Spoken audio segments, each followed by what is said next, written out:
Hello and welcome. I'm Ramesh Ramachandran, and over the next hour, I will give you a ringside view of Donald Trump's journey to the White House.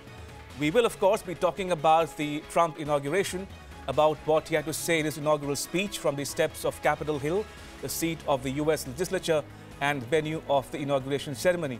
Also, a flavor of what a Donald Trump presidency might mean for not only the U.S., but countries around the world. A peek into Trump's personality, about all the controversies that dogged his election campaign, not to mention the protests that were held and are planned for today in Washington, and the best moments and other highlights from the inauguration of the new U.S. president.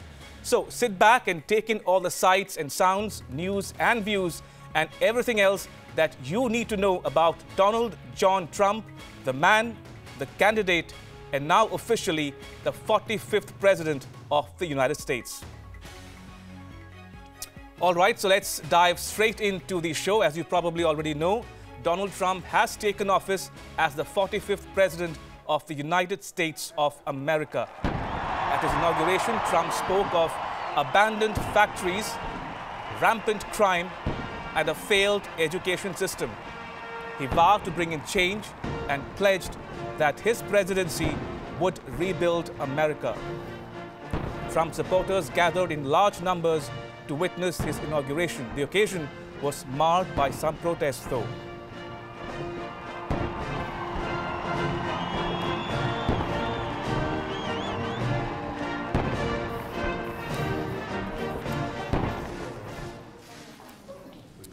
Shortly after the ceremony, Trump signed his first official papers as the 45th president.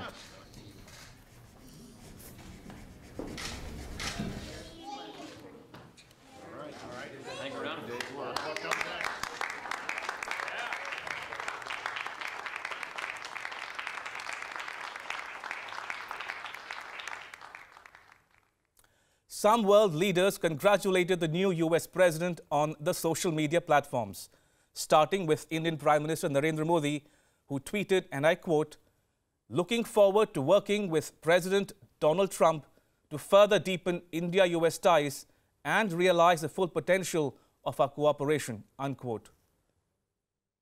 President of Taiwan, Tsai Ing-wen, said, and again I quote, "Congratulations, Donald Trump. Democracy is what ties Taiwan and the U.S. together. Look forward to advancing our friendship and partnership." And the president of Mexico posted his wishes on Facebook, saying, again I quote, "Congratulate President Donald Trump on his inauguration. We will work to strengthen our relationship with shared responsibility. The sovereignty, the national interest, and the protection of the Mexicans will guide the relation with the new government of the United States."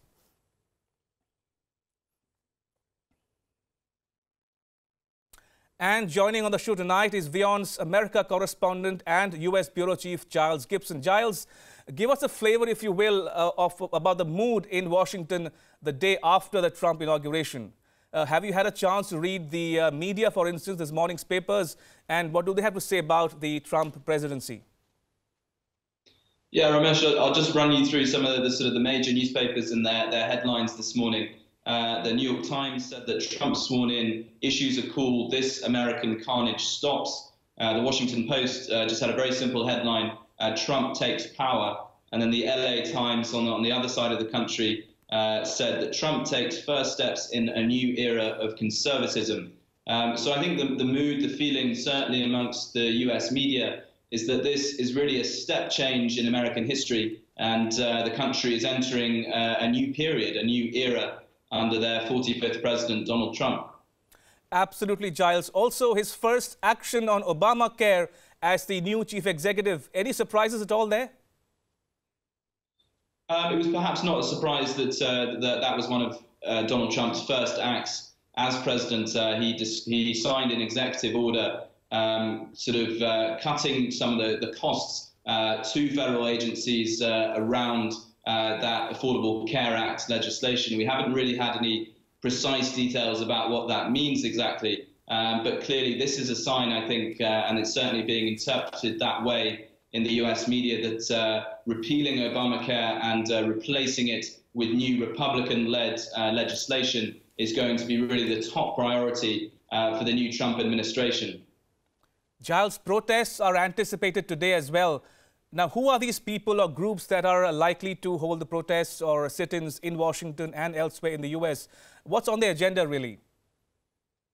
Yeah, Ramesh, they're calling it the Women's March. It was actually started on a Facebook page. It was just a small Facebook event set up. And then slowly over the weeks, it's built up more and more momentum. And they're now saying that there'll be 200,000 women and other activists and men marching right along the route, actually right near where Donald Trump was actually inaugurated at the US Capitol building, right in the center of Washington. The organizers are saying that it's not specifically an anti-Trump protest. They're saying it's a protest for women's rights, for LGBT rights, for minorities. But clearly the underlying message is fairly obvious. It's the day after Donald Trump has taken office as president.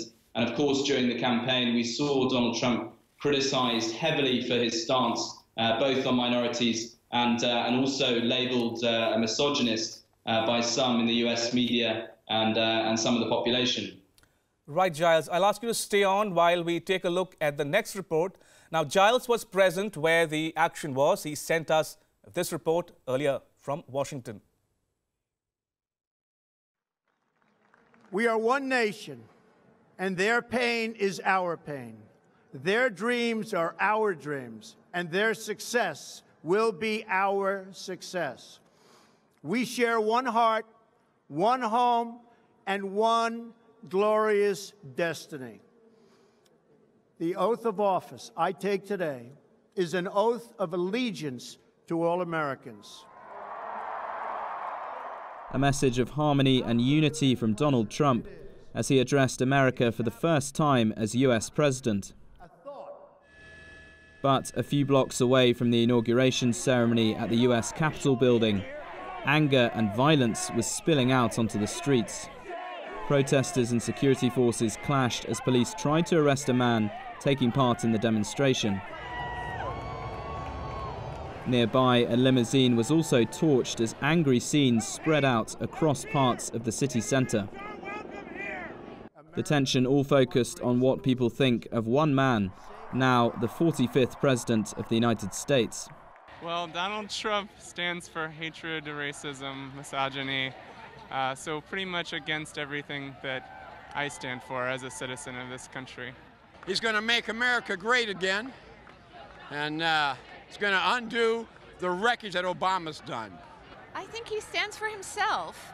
He strikes me as a narcissist who thinks only about his pocketbook and the pocketbooks of the billionaires that he's hired for his cabinet. I believe that they have let terrorism and enemies of this country fester for too long, and I think Donald Trump is going to change that. So the Trump era begins amidst angry scenes in the US Capitol. He's promised to make America great again, but first he has the task of trying to unite it.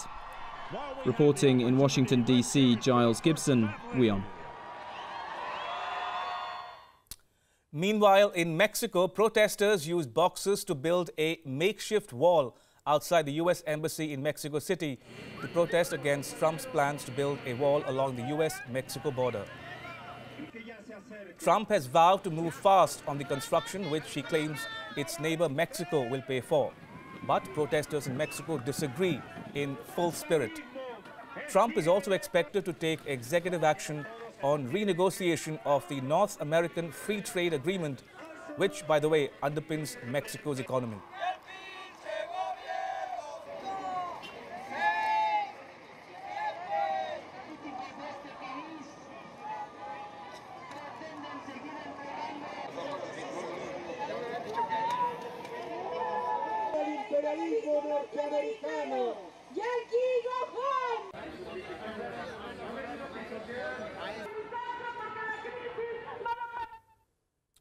And now for some live pictures from Washington about a protest being organized by women against Donald Trump.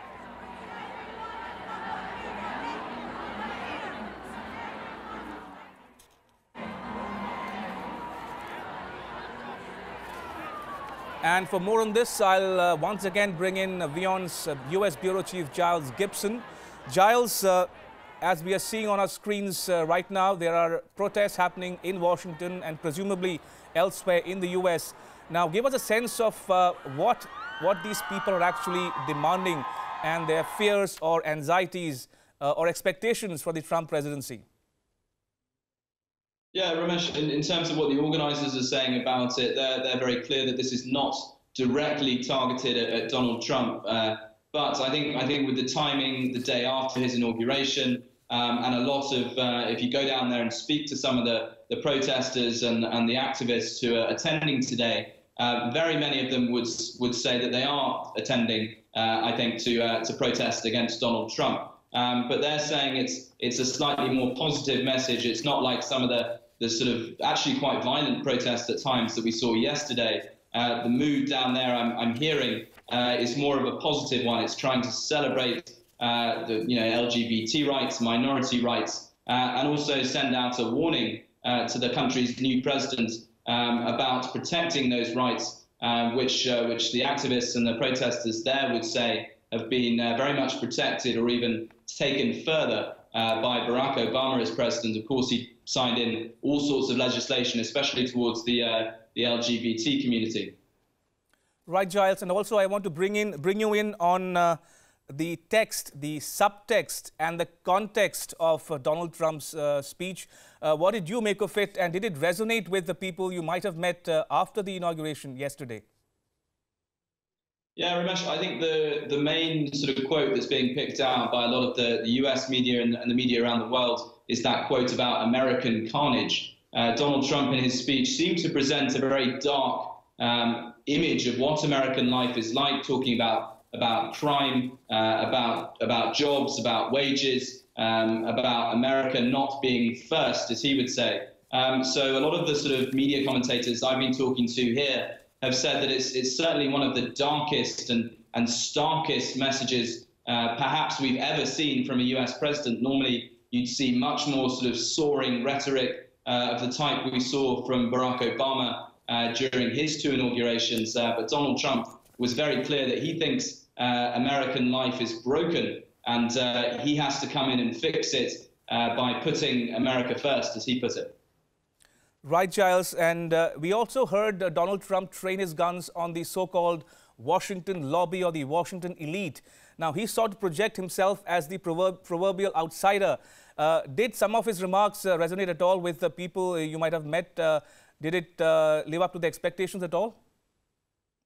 Yeah, I think the symbolism of that message was incredibly powerful. There, Donald Trump was standing on the west front of the US Capitol building. Behind him was George W. Bush, Barack Obama, basically essentially the cream and the crop of American political society and American political life.